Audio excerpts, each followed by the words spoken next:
নমস্কার বন্ধুরা, সম্পার রান্নাঘরে সবাইকে স্বাগত জানাই। আজ আমি শেয়ার করব আমার অত্যন্ত প্রিয় এক রেসিপি, সেটা হলো মুড়িঘণ্ট রেসিপি। মুড়িঘণ্ট রেসিপি আপনারা সবাই হয়তো ভালো রান্না করতে পারেন। এটা নতুন কোনো রান্না নয়, সাবেকি একটা রান্না। তো আমি কিভাবে এই মুড়িঘণ্ট রেসিপি রান্না করলাম একদম ঝুরঝুরে, সেই রেসিপিটাই শেয়ার করব।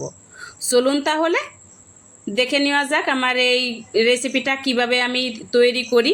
একদম পারফেক্ট, স্বাদেও হবে দুর্দান্ত। 200 গ্রাম চালের জন্য একটা আলু কুচিয়ে নিয়েছিলাম ডুমো ডুমো করে, আর নিয়েছিলাম টমেটো একটা। এই যে নিয়েছি 200 গ্রাম গোবিন্দভোগের চাল। মাছের মাথায় দিয়ে দেব লেবু। লেবুটা দিলে কি হবে, মাছের মাথায় অনেক সময় গন্ধ থাকে, গন্ধ হয়, এই গন্ধ থাকবে না। লবণ দিলাম, হলুদ, আর দেব গোলমরিচের গুঁড়ো। গোলমরিচের গুঁড়োটা দিয়ে ভালো করে মাখিয়ে নেব। হাতের সাহায্যে সব জায়গা মাখিয়ে দিলাম। এই যে দেখুন, এতে লেবুর রসটাও যাবে আর গোলমরিচের গুঁড়োটাও যাবে, খেতে অনেক বেশি ভালো লাগবে। এটা আমি 20 মিনিটের মতো রেখে দেব ঢাকা দিয়ে। নিয়ে নিলাম এখানে গোবিন্দভোগের চাল, ধুয়ে নেব। বেশি গোবিন্দভোগের চাল ধুতে হবে না, একবার থেকে দুবার ধুয়ে নিলে পরেও হবে। এই যে দেখুন, আমি দুবার ধুয়ে রেখে দিয়েছিলাম, জল জড়িয়ে রেখে দিলাম। আর এদিকে নিয়ে নিলাম আদা, আর দিলাম এখানে ঘি দিয়ে ভেজে নিয়েছিলাম কাজু বাদাম, দিয়ে দিলাম লঙ্কা। এটা মিহি পেস্ট করে আনবো। দেখুন, এই যে মিহি পেস্ট করে নিয়ে আসলাম, রেখে দিলাম। উনানে জাল ধরিয়ে দিলাম, একটা প্যানে দিয়ে দিলাম তেল। মাছটা ভেজে নেব। একে একে সব মাছ আমি দিয়ে দিলাম। আর অবশ্যই মাছ ভাজার সময় এরকমভাবে একটা ঢাকনার সাহায্যে ঢেকে নেবেন, না হলে কিন্তু অনেক সময় ফেটে মুখে চোখে লেগে যেতে পারে। এক পাশ ভাজা হয়ে যাওয়ার পরে অন্য পাশে দিয়ে দিলাম, আবারও একটু ঢাকা দিয়ে রেখে দেব। ততক্ষণে আমার মাছটা ভাজা হয়েছে আর নরমও হয়ে গেছে। খুন্তির সাহায্যে এরকমভাবে একটু থেতলে নিলে পরেই গুঁড়ো হয়ে যাবে। ভালো করে ভেজে তুলে নিয়ে রাখলাম।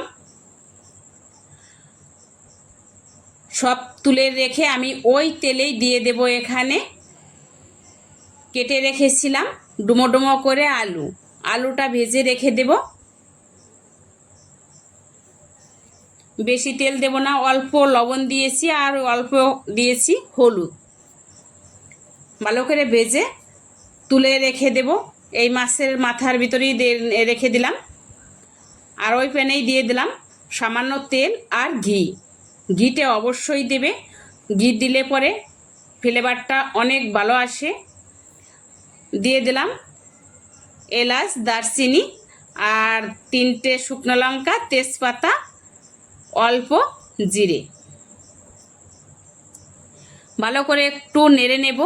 সুগন্ধিটা বেরিয়ে আসার সাথে এখানে দিয়ে দেব কেটে রেখেছিলাম টমেটো কুচি দিয়ে দিলাম। আর পেস্ট করে নিয়ে রেখেছিলাম যে কাজু বাদাম, আদা, লঙ্কা, সেটা দিয়ে দিলাম। এখন দিয়ে দেব জিরের গুঁড়ি, দেব লবণ, হলুদ, দেব এখানে লঙ্কার গুঁড়ি, সাথে দিয়ে দিলাম জল। আপনারা চাইলে এখানে পোস্ত দিতে পারেন, চালমগজ দিতে পারেন, আমি দিইনি। দিতে পারেন এখানে পেঁয়াজ কুচি, আমি কিন্তু পেঁয়াজ কুচিটা দিইনি। মশলা কিছু সময় কষিয়ে দিয়ে দিলাম আলু, মাছের মাথা। এখন দিয়ে দেব এই গোবিন্দভোগের চাল। ভালো করে কষিয়ে নেব, 10 মিনিটের মতো কষিয়ে নেব। আপনারা যদি এই রেসিপিটা ট্রাই করেন তাহলে কমেন্টে জানাতে একেবারে ভুলবেন না কেমন হলো। আপনার মতামত, পরামর্শ আমাকে পরবর্তী ভিডিও তৈরি করতে সাহায্য করবে। আর এখন দিয়ে দিলাম আমি এখানে কাশ্মীরি লঙ্কার গুঁড়ি। আমি কিন্তু মশলার সাথে কাশ্মীরি লঙ্কার গুঁড়িটা দেইনি, পরে দিলাম। আপনারা লক্ষ্য করে দেখুন। আর কখন কোনটা দিচ্ছি পুরো ভিডিওটা দেখতে থাকুন, স্কিপ না করে, তাহলেই কিন্তু এরকম রান্না করতে পারবেন। আর আমি 1 বাটির হাফ চাল নিয়েছিলাম, এজন্য দিয়ে দিলাম 2 বাটি জল, উষ্ণ গরম জল দিয়েছি। 2 বাটি জল এই কারণেই দেবেন, এখানে কিন্তু 1 বাটি চাল ছিল না, আর আলুতে একটু জল বেশি লাগবে, এই কারণেই দিয়েছি। একটু ঢাকা চাপা দিয়ে আরও 20 মিনিটের মতো রান্না করে নেব।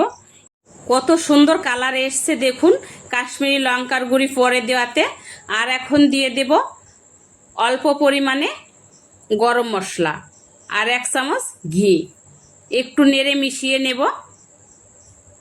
সব কিছু ব্যালেন্স রাখার জন্য অবশ্যই একটু চিনি দেবেন, চিনিটা আমি দিয়েছি, স্কিপ হয়েছে কেন জানি না, একটু মিশিয়ে নিলাম। আশা করি আজকের রেসিপিটা অনেক বেশি ভালো লেগেছে। যদি ভালো লেগে থাকে ভিডিওটা তাহলে একটা লাইক দিন, বন্ধুদের সঙ্গে শেয়ার করুন। এমন আরও রেসিপি পেতে আমার চ্যানেলটা সাবস্ক্রাইব করুন, পাশে থাকা বেল আইকনটি চাপতে একেবারেই ভুলবেন না। দিয়ে দিলাম কয়েকটা কাঁচা লঙ্কা, আবারও কিছু সময় ডেকে রান্না করে নিলাম। আর এই যে দেখুন কত সুন্দর হয়েছে ঝুরঝুরে।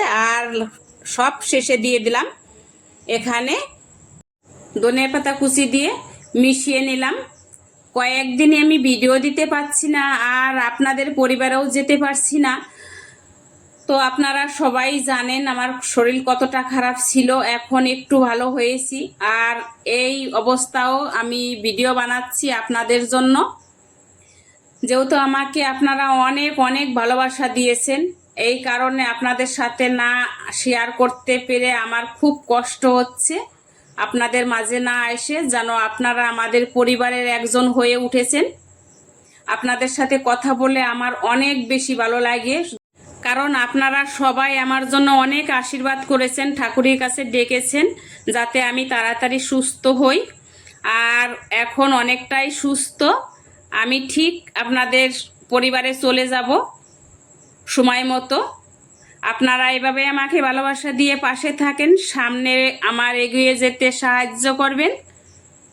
কতটা লোভনীয় হয়েছে একটু দেখুন, এটা কিন্তু এমনি এমনিও খাওয়া যাচ্ছে, আবার যদি চান ভাতে খাবেন, ভাত দিয়েও খেতেও কিন্তু দুর্দান্ত লাগবে, আর অন্য কোনো কিছুই লাগবে না। মুড়িঘণ্টর রেসিপি তো আপনারা অনেকে অনেকভাবে করেছেন, আমি অনুরোধ করব আমি যে পদ্ধতিতে রান্না করলাম একবার হলেও আপনারা এভাবে ট্রাই করে খেয়ে জানাবেন কেমন হলো। তো আজকের ভিডিওটা এখানেই শেষ করছি, দেখা হবে নতুন ভিডিওতে। ততক্ষণ সবাই ভালো থাকুন, সুস্থ থাকুন, ধন্যবাদ।